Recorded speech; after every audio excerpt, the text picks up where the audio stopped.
Johnson, Tay Hacknacki, and Ellen Gilbertson. Coach opening statement. Where do you even, like, how do you come up with words after that? The energy in Romano was amazing tonight, and I think that when we started to make our run, that helped. I don't know how you guys felt about it, but I thought that helped us so much. You know, they were working their butts off, and there was one time out we were kind of sitting there, and you could just see, like, it was time to, like, turn it up, and they were a little bit tired, and they did a really good job in that timeout coming together and just finding that energy that they needed to make that run. I mean, it was absolutely incredible.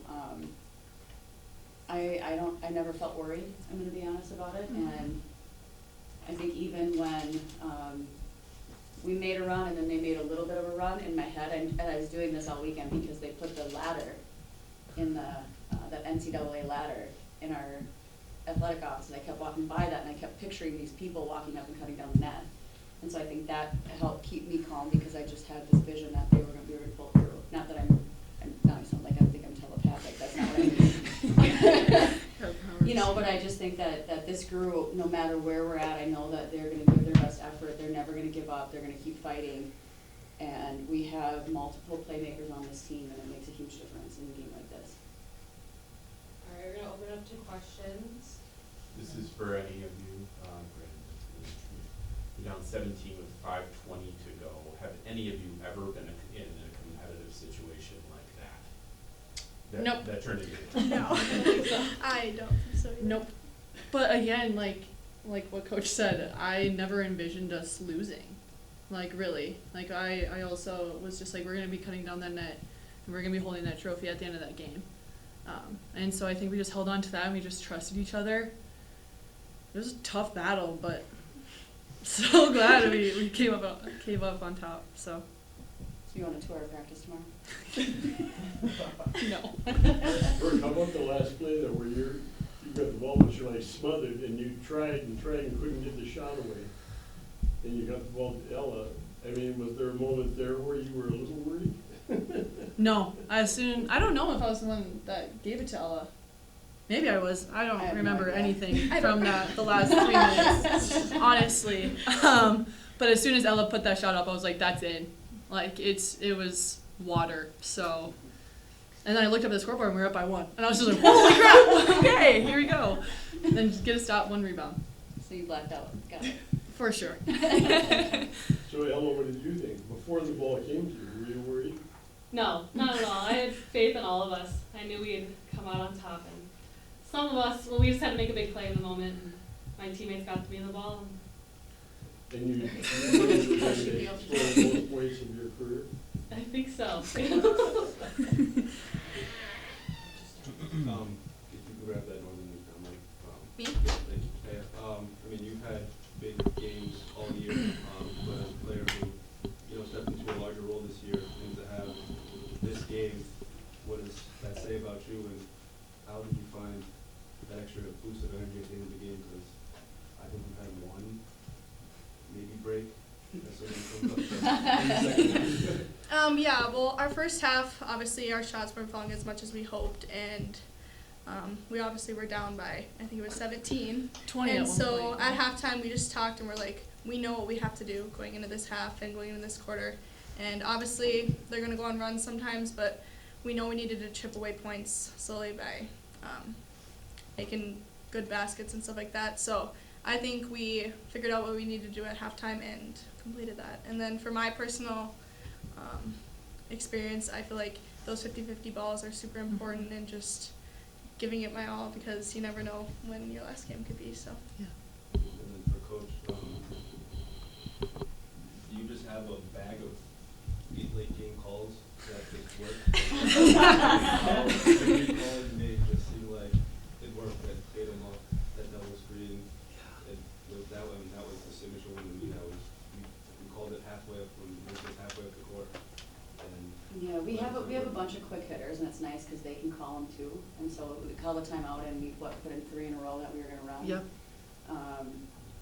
And you executed it very well. Yeah. And then actually the pull, is that the one that Ellie got the shot? Yeah. Yeah, it might have been. Mason Yeah. called that. I Yeah. think Mason called the last play that got Ella that shot, and we posted up Brooke, Mm-hmm.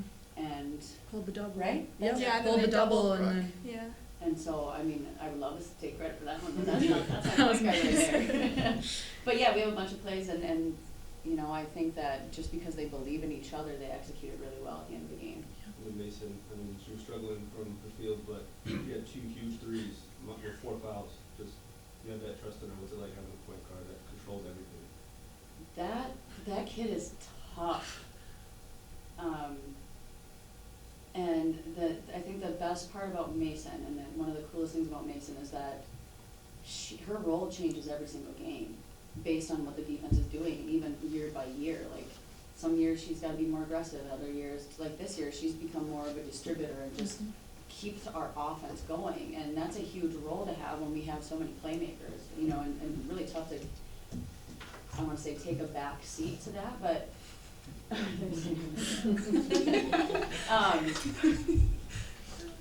it's an incredibly unselfish way to play basketball, and it's just great leadership for us, and I think that's pretty cool. I mean, you know, like, her and Brooke work really, really well together, and tonight, like, I think Taya and Ella were able to take over a little bit more because they were so suctioned to Brooke, and then their teammates got on the ball and they just attacked the rim, so that's just a total team effort offensively. Also, Mason's just a winner. Like honestly, What does make sense? she's a winner. I mean, I think her senior year of high school, they went undefeated, and she just came in and she knew how to win. And I think she hits big shots when we need her to. Like, even in the UMD games, she put us into overtime. So it's just like it's like maybe not characteristic that you guys see, but it's always characteristic for her, for us. So again, it's just trust.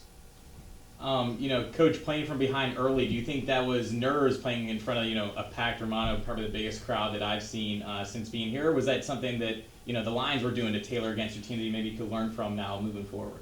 Missouri's a really good team. They're well coached, and they have multiple players who can just flat out make plays. And so I think, you know, the way that we've come out in this tournament, we didn't come out as hot, and then that crowd was crazy. Unbelievable, like, the city of Duluth and this university, you guys are incredible. Yeah. But I don't know if that you felt like that, but I felt like it sped us up, and I compared it at halftime. I'm like, it's kind of like playing Mankato for the first time.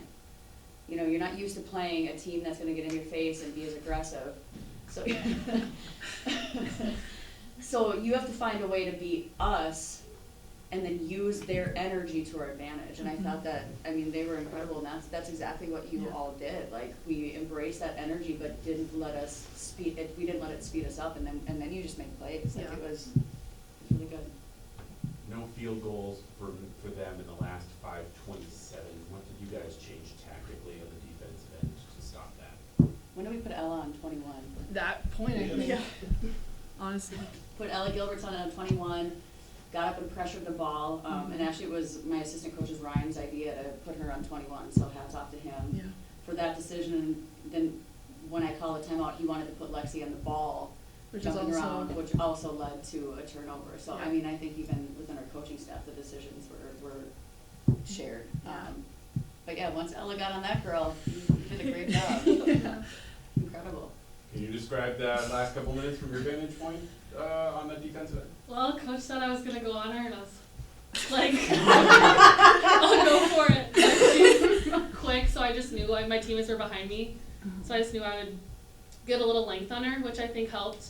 And so I just did my part in the beginning, and I knew my teammates were behind me if I needed them. So I needed that. I needed them. Was she probably the quickest player you guarded? Probably. She was really good. She's good. She's Really very shifty. good. I was gonna say she changes direction so fast, Yeah. so she's very tough. You got quite a workout. I did. Amazing. First for Mandy and then for any of the players. From on the last play, did you have certain keys that you were trying to deny? How were you sketching that situation up, and did that go the way did you force that play the way that you wanted it to go? We wanted to not, preferred not for 21 to not get the ball. I don't know if she even touched She it. did. She did, Yeah. but she got rid of it. But I think our team has confidence in their abilities defensively, and we have, they're really disciplined, and so I think that's a hard thing to do at the end of the game, because we know exactly what we're gonna do with every single screen or anything that the other team is gonna do, and they execute it very well, and so I don't think there was anything that I said in the timeout other than let's finish it. That would be that exciting. Yeah, I think we were kind of like, just like settle down. Like after that big three that L hit, I think we were all just like hyped, and then it was just like, okay, settle down. This is our bread and butter. Go out and execute, and that's exactly what we did. I did miss a box out, and she got a shot off, which I was a little scared. She didn't get it off. Oh, she didn't. No. No. Yeah, I don't think I would have counted it. No. Thank goodness. Can you guys, I was can you nervous. guys speak to, sorry my voice is harsh. Thank you for yelling during the game. Can you speak to, like, this is pretty historic for the program. You got in the game for the second time ever. What's the first time you've ever gotten in the Elite Eight? Can you just speak to that, players, what it means to you? Mandy, you're following Karen and getting to this game and not getting past it. Like, can you guys speak to the historic moment that you guys are in right now? I'm soaking it in. We knew once we found out that we hosted, that it was going to be a really, really fun weekend, and that we had the advantage going in with these 3 games. And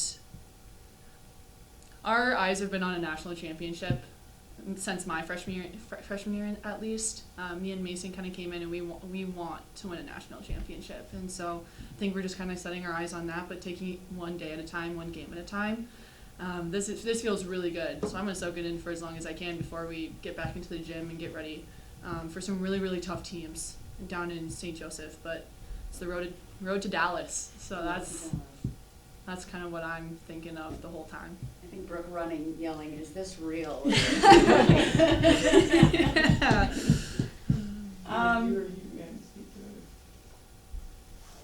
I don't know, like, I'm not there yet, because I think I'm just so focused on what we need to do that I probably won't really take it in until the season's over, just trying to figure out how we can be successful and keep getting better, and that's what we're seeing out of this team. Every year we set a goal to win a national championship, and then we stop talking about it, and we talk about getting better every day, and it's been really incredible like even in the postseason, to see how much you all have improved, how our chemistry continues to get better. If we can keep doing that over the next, few weeks, I think we're gonna have a lot of fun. Mm-hmm. This is the last one. I know you mentioned the crowd, but just people who are there. Every team does representatives, but like, except for the men, because they're obviously busy doing what you guys do. How they do? They play tomorrow. Oh my They're God. one So day- they're I thought they were great. day behind. They're great. Okay. But every team had representative, administrators, everybody. I've never seen the model that packed. No offense that you have. Just, I know you said you're so focused on what you can do, but if you could take 30 seconds and just think about the crowd one more time. I did that. Yeah. I even told them to look around, and even as the starting lineups were going and they're announcing these players, like I did soak that in, because you can't miss that. The atmosphere was incredibly loud. They were fun. And I have never seen anything like that. And it was just really, that is actually something that I did take the time, like, during a timeout, look around. I told these ladies to look around and thank the crowd. They were Phenomenal. awesome. Yeah. It was so much fun. Yeah. So much fun. All right, we have time for one more question. Didn't you lead by 1 point, one time in the early going? I don't Yeah, know. we only led for 1:26. But you led by 1 point, and then you never led again until you won it by 1 point. Yeah. That's Yeah. pretty amazing. Yeah. So does playing from behind, does that change your guys' mentality, or the way you're trying to call plays in the offensive end, or you guys stick with the game plan if you are trailing, I guess? You're trying to score quicker, obviously, and And chip away, get stops. chip away, get stops without playing out of control, and they really did a phenomenal job of this. Well, one, you just sped them up on defense, and it made their lives a little bit more difficult. The crowd, I think, helped a ton. Yeah. And then they made the right plays with some of the stuff that we were trying to run, and instead of they didn't force anything, but really shared the ball with whoever was open and took what the defense was giving us. So it was a combination, I think, of those 3 things. Yeah. Done. Wow. There you go. Thank you. Congrats.